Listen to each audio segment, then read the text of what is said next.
একটা গ্রামে এক দরিদ্র ছেলে থাকত। সারা দিন ক্ষেত ও মজুরের কাজ করত, ঘামে ভিজে যেত। তবুও স্বপ্ন দেখত একদিন তার নিজের জমি আর সুন্দর ঘর হবে। একদিন মাঠে কাজ করতে করতে সে দেখল এক বুড়ো সাধু এসে বসেছে। সাধু তাকে একটা ছোট্ট বীজ দিল আর বলল, এটা রোপণ করো, তবে লোভ করো না। ছেলে বীজটা বাড়ি নিয়ে গেল এবং উঠোনে মাটির মধ্যে পুঁতে দিল। মনে মনে আশা করল কিছু ভালো ঘটবে। কয়েকদিন পরেই অবাক করা ঘটনা ঘটল। সেই বীজ থেকে জন্মালো এক বিশাল লাউ। পুরো গ্রাম ছুটে এলো সেটা দেখতে। যখন ছেলে লাউ কাটল, তখন ভেতর থেকে ঝরে পড়ল সোনা আর রূপার মুদ্রা।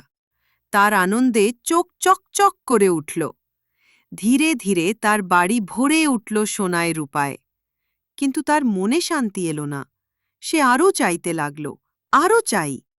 এক রাতে সে আরেকটা লাউ কাটল, কিন্তু এবার ভেতর থেকে বের হলো সোনা নয়, এক ভয়ঙ্কর ভূত। চোখ লাল, রাগে কাঁপছে। ভূত গর্জে উঠল, সাধুর কথা মানোনি, লোভের শাস্তি পেতেই হবে। ছেলে কাঁদতে কাঁদতে ক্ষমা চাইতে লাগল। ভূত বলল, তুমি যদি তোমার সোনার অর্ধেক গরিবদের দাও, তবে তজি হল। আর গরিবদের হাতে সোনা বিলিয়ে দিল। গ্রামে আনন্দ ছড়িয়ে পড়ল। ভূত মিলিয়ে গেল, চারদিকে আলো ছড়িয়ে পড়ল। আর ছেলে বুঝল, লোভে পাপ, পাপে সর্বনাশ।